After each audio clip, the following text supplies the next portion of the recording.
This is getting out of hand. Now there are two of them. So I wanted to start off this video by thanking you all so much for all of the lovely and amazing comments. I really appreciate all of the well thought out ones and just the fun and silly ones too, everything in between. So thank you all for that. Always love seeing all your comments, so please keep on commenting. We'll always respond as quickly as possible to your lovely comments. But anyways, this video actually got started because of the comment section. I got a few comments talking about the new compact comic that Marvel was doing. It's like, wait, what are you talking about? You're talking about the new premiere stuff? It's like, nope. They're actually doing another format, which is very strange. Let's talk about this. So apparently I missed the bus on this one because this one was announced a little bit ago, but they are doing a Spider-Man Brand New Day trade paperback that is apparently going to be a compact comic. It's going to be the same price as a normal DC compact comic, which is going to be $10, unlike the usual $15 Premiere Edition. Which means that this will probably be smaller, the paper quality won't be as strong as the Premiere Edition. But I mean, for $5 less, I mean, hey, you know, I'm willing to make those sacrifices, honestly. Those don't matter that much to me.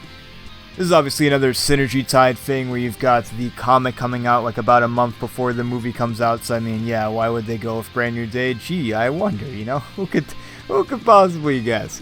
We'll talk about the cover in a second, but you can also definitely see a little more synergy there. We got to pour as much synergy juice all over this thing, all right? Which, you know, isn't always a problem. If it gets more people to read, then that's great.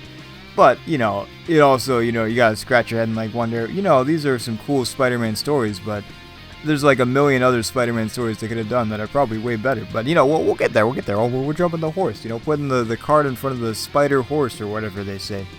It's really strange because like they have a premiere line, but they're also going with this like compact form. So it's like they're doing both for whatever reason. I'm not really sure why exactly. Well, besides money, of course.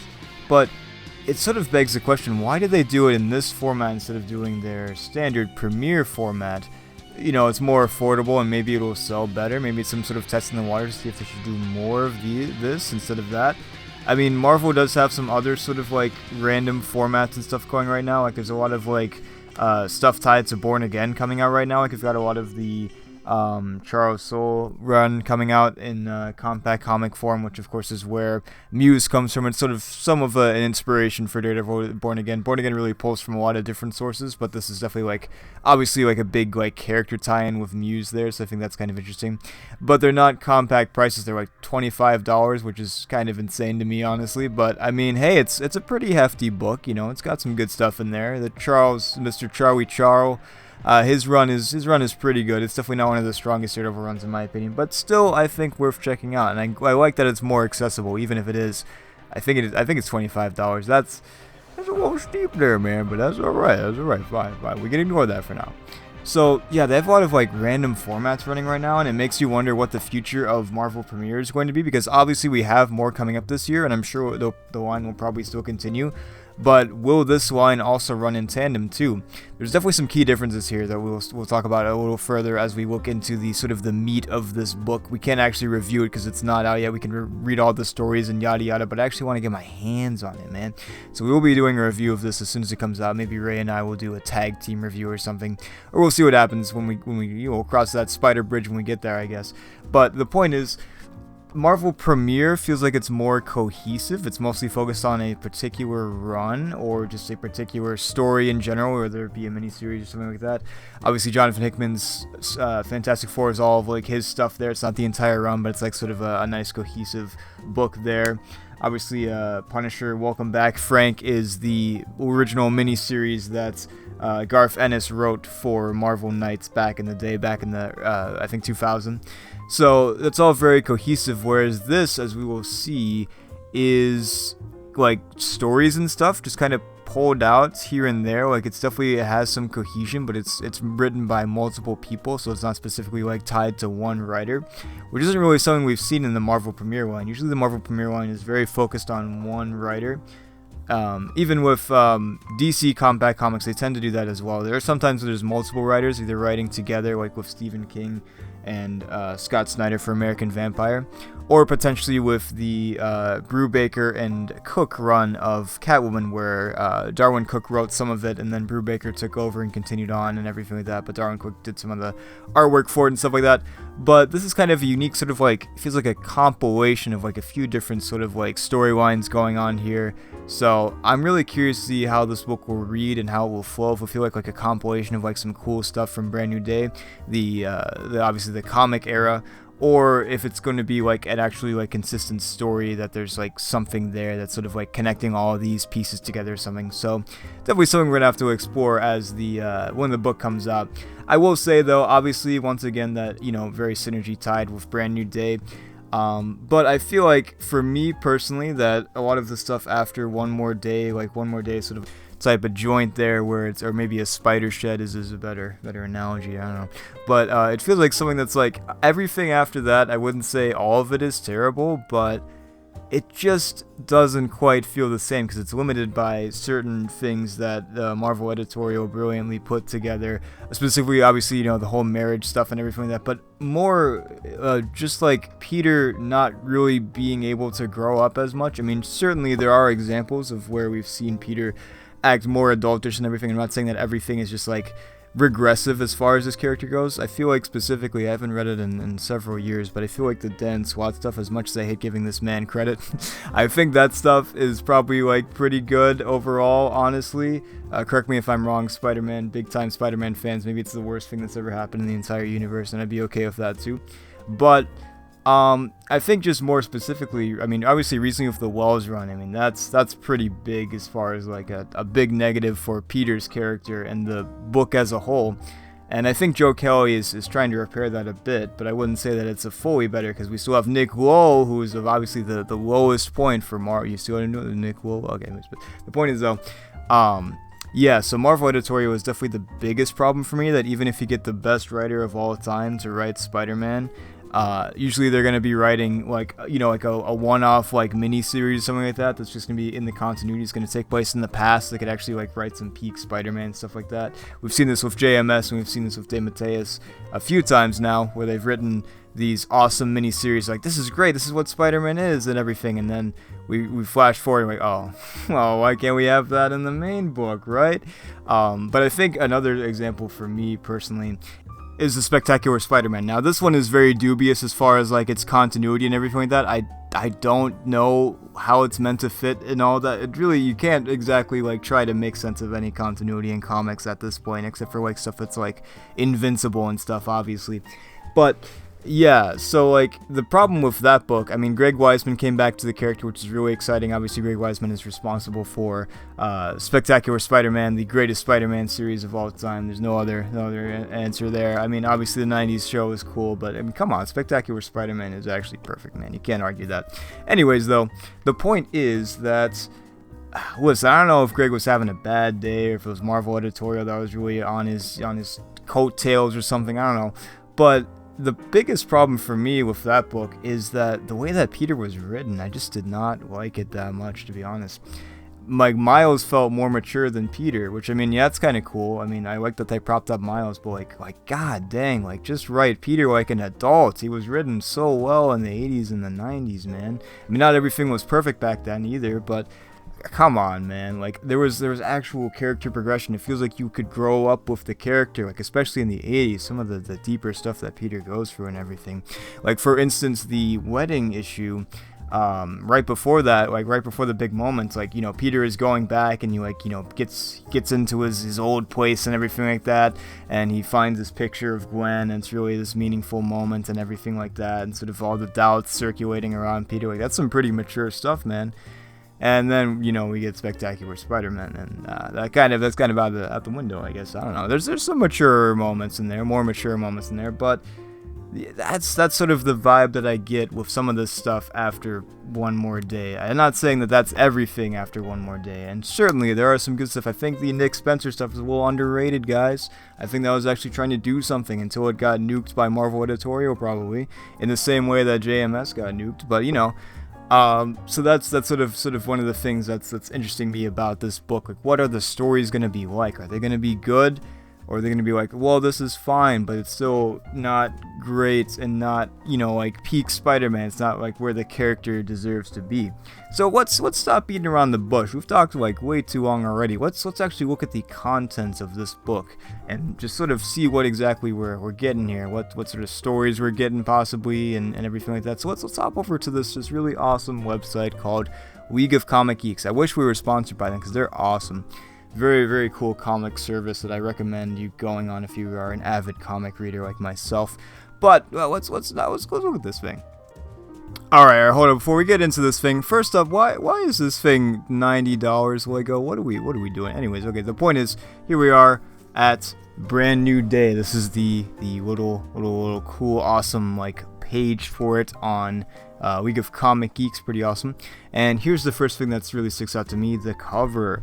Now, the cover is one of the worst things ever created in the entire world of humanity and everything for Marvel Premiere. Marvel Premiere's covers are actually pretty terrible most of the time. I'll be real with you. Let me show you. Let me just show you one small thing. Let me get into the. Hold on. Let's look at this. Let's look at this real quick. What am I doing here? What are we doing? Let's look at all these freaking comics. What a freaking nerd. Let me show you. Let me just show you the pain of everything and the worst everything ever created. Look at that. Why did they do? Hold on. Why did they do that? What do you think the comic covers look like for this particular book? They look freaking awesome. And then they gave Frank that they made this. They saw the cover. Okay, well, anyways, the point is the Marvel Premiere covers are some of the worst creations of all time. If you ever meet a person that made the cover for Marvel Premiere, tell them that they need to rethink their priorities a little bit. But this, however, looks fantastic. This looks really cool. It reminds me a lot of the Marvel Masterwork, the new covers like that. Let me see. Let me get you on this stuff real quick. Hold on, Marvel Masterworks.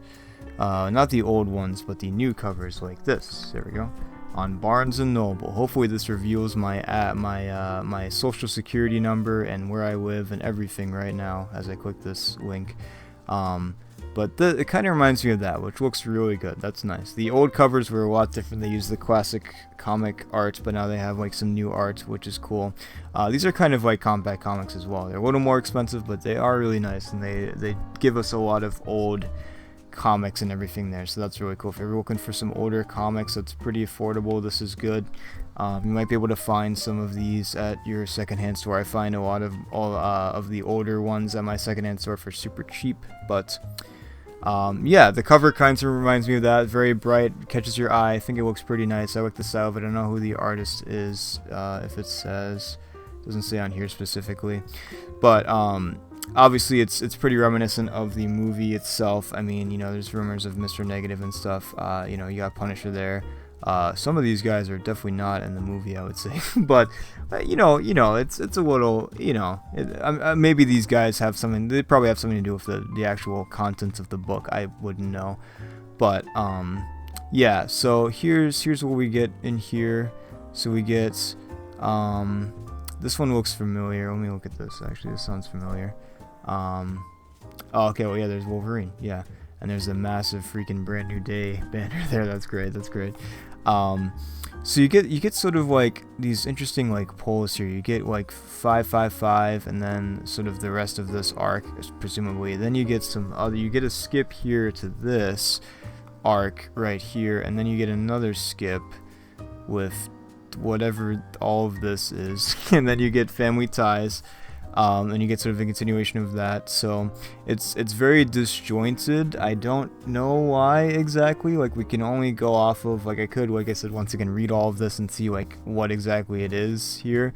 But yeah, so I don't know exactly why it's like that and why we're skipping around. I guess like the other stuff doesn't really matter, and they're just sort of like condensing things and everything. I don't know, to be honest. And I would assume this is like the full story, because like if you guys have read the Hickman Marvel Premiere, it's not the entire story. It's very it's abridged. It is abridged by Hickman, so there is that. I feel like there's still some missing stuff, and I think it's probably done to the best of its ability. Like, actually having the writer there was definitely the best choice as far as like what is cut and what is there. But yeah, so I don't know, like I would assume this is like the full deal here. We're not gonna like see like cuts of like, oh, this is only like 5 pages of this and we get like, you know, 7 pages of this, you know, like I feel like it's probably gonna be the whole thing. Makes me wonder what they're going to do, if they're gonna make more of these. I mean, there's a lot of potential. I hope they do, because I think this is really cool. I like that it's like $10. Like $10 is a great price for comics like this. So I do appreciate that, and it's very strange. Like, yeah, giving up on their Premiere Collection? Nope, they're not. We're gonna wait. It's sort of a wait and see situation where we see what exactly happens with this thing. If it's like if it eventually does take over for Marvel Premiere, or if this becomes just like a second compact edition that is more compilation-y and stuff. Like, we get a lot of writers here. You really want him to be the first? Okay. No, but in all seriousness, I think Zeb Wells, I want to make a video on this eventually. I still have not yet. Zeb Wells isn't a bad writer. It's just his Spider-Man run is bad. But I think it's not entirely his fault either. I wouldn't say that he's blameless in this either. But I think, once again, Nick Lowe is also to blame too, and just Marvel Editorial in general, but mostly Nick Lowe, to be honest with you. But he's not a bad writer, because he does have some good stuff. Listen, he helped write the Deadpool and Wolverine movie. There you go. But no, if you guys have not read Doc Ock Year 1, I mean, come on. The question really is, how did he go from that to his Spider-Man run? That's a downfall. I'll be real, that's a definite downfall. Dan Slott, who I'm not a big fan of, but he's not bad. He's got some good stuff. I don't know. I just think he's well into himself. But I mean, hey, who isn't? I mean, I'm here talking like for 50 hours. Like, nobody else has anything else better to do. Mark Guggenheim. I grew up reading some of his Spider-Man stuff. I think he's fine. Joe Kelly. Joe Kelly is actually a good writer. I don't know. I'm not too big on his Spider-Man stuff, and in fairness, I haven't read the new run that much, so maybe that's pretty good. But his Brand New Day stuff, Mark Waid is great. Mark Waid is a fantastic writer, so that's awesome. So let me just sort of like walk you through sort of what exactly is in here. So we've got like this like snowy like arc or whatever, which seems interesting. That's pretty well regarded. I don't know what all of this is. There's like so many people. I don't fully know why there's so many people. Month 4 of Brand New Day is upon us. Worst blizzard in New York. Colder than the outdoor hockey game in January. Favorite wall crawler. Aided by Wolverine, must find his way through the cold to rescue a doctor. This seems pretty interesting. Like an interesting run. Kind of cool covers there. Let's see. This one looks very familiar to me. This is a very old comic, by the way. Look at that. This is probably where we got Zeb Wells really latching on to Spider-Man, which is interesting. Even though, yeah, there he is. I don't fully know why there's like so many. I don't know. Also, rated A is interesting. It's a Spider-Man comic, but it's meant for adults apparently. That's interesting. That's kind of cool. It's a cool cover. I'm judging a book by its cover here, guys. Yeah, interesting. Yeah, so we've got this like sort of wintry arc here, which is interesting. This one, let's see, I'm kind of curious, like, who's like the main writer for this stuff? It doesn't say on this. Let's see. There's like another like Spider-Man, like there's 2 Spider-Men or something. That's interesting. Incredible Hulk logo, that's kind of funny. So yeah, it doesn't really exactly say who. This is still when Joe Quesada was doing stuff. That's kind of cool. Yeah, it's interesting that they have like all of these guys here. I don't fully know why exactly, but yeah. So they are all obviously Brand New Day writers. This is a pretty cool cover. Some of these have some pretty high ratings. I mean, this isn't the end all be all of you know, rating systems and like sort of like, you know, like cool. Why did I have this writ? I don't know. I must have clicked on accident. Whoopsies. But yeah, like this isn't the end all be all of Spider-Man. I have heard of this, obviously, Family Ties, but not the end all be all. But you can see like there's sort of pretty good ratings, so that's good to see. Like, so, you know, hopefully some of these will be pretty fun to read. This is an interesting cover to see. So I'm kind of curious. Like, once again, we can't like fully obviously do a review of this thing since it's not out yet, but I'm kind of curious to see where this will go and everything. It seems like the stories are pretty good so far from just the rating, just judging based on that. Obviously, like, actually reading them will tell you if they're good or not. But yeah, it seems like nothing like super amazing, but still pretty consistently good. Oh, by the way, if you guys want to read something funny, look up this person and see see what they got away with, and they're still somehow the editor-in-chief, which is hilarious. Yeah, I'm sure he's real fun to work with. I'm sure he's just so fantastic and really great at his job all the time. Yeah, so it's, I don't know, it seems like it's good enough, like, to me, like, this sort of reading as like a good enough situation where it's not like the best Spider-Man stories of all time, but it's just sort of like maybe the best of Brand New Day, which, like I said, once again, you know, I wouldn't say that Brand New Day is like completely like without its like good stories and everything, because this obviously like looks like there's some pretty good stuff in here. But yeah, I don't know, I think it just, the era has its problems as a whole, but I mean, you can't really necessarily say that every Spider-Man era doesn't have problems. But yeah, so I just wanted to sort of talk to you guys through this and sort of like, you know, see where we're at with this and everything like that, that it's interesting. I hope we get to see more of this. I wouldn't mind seeing, I guess we kind of have Daredevil in it in a way. Let's see if I can find it.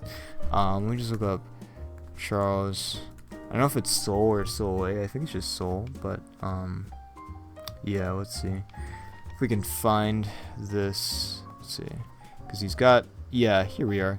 Yeah, this stuff right here is kind of like that, but it's $25, and it's not that much more. I don't know why it's that much, to be honest, but I mean, it does have a lot of issues in it, but I don't know, that's a lot, but I'm sure it's good.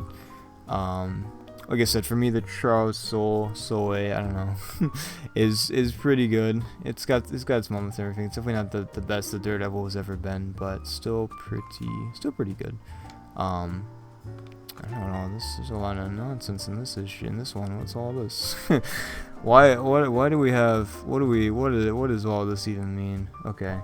How do these all come out? Like, oh, they're doing it bi-monthly at one point. That's interesting. Anyways, the point is though, yes, that's not exactly like that, but it is definitely like a similar format. So it's interesting how this managed to get like $10, but it's definitely like fewer stories for sure. So I mean, that makes sense, and like, you know, 100 less pages. That seems like a bit of a jump though, like from, like, I feel like the Charles, if you really want to like increase the price, I would say like maybe like 20 is pushing it, but I'd probably say like 15, like around the same price as a Premiere, because it doesn't seem like it's like that much more than a Premiere, and it's probably of lesser quality because it seems like it's more like the Marvel Compact Comic stuff, or sorry, the DC Compact Comic stuff. But anyways though, yeah, the point is, this is interesting. I hope we get to see more of this. Like, if this is our way, like, I prefer, just in theory, I prefer the Premiere Edition more, but I like the price of this, and I like the covers of this more, so maybe this will end up being better. But the Premiere Edition feels more consistent, as I said before, where it has, like, consistent storylines, where this has just, like, a jumble of, like, here's some cool Spider-Man stories that probably don't necessarily, like, really have a continuous thread, which is fine, too, but I don't know, it seems like it's kind of a random choice. I really don't fully know why they chose these specific stories, if they have anything to do with Brand New Day. I don't think they do, honestly. Like, looking at some of these, like, yeah, maybe there's like some connections here and there with like characters that'll appear in the story, but other than that, it's like, I don't know what any of this has to do with the movie.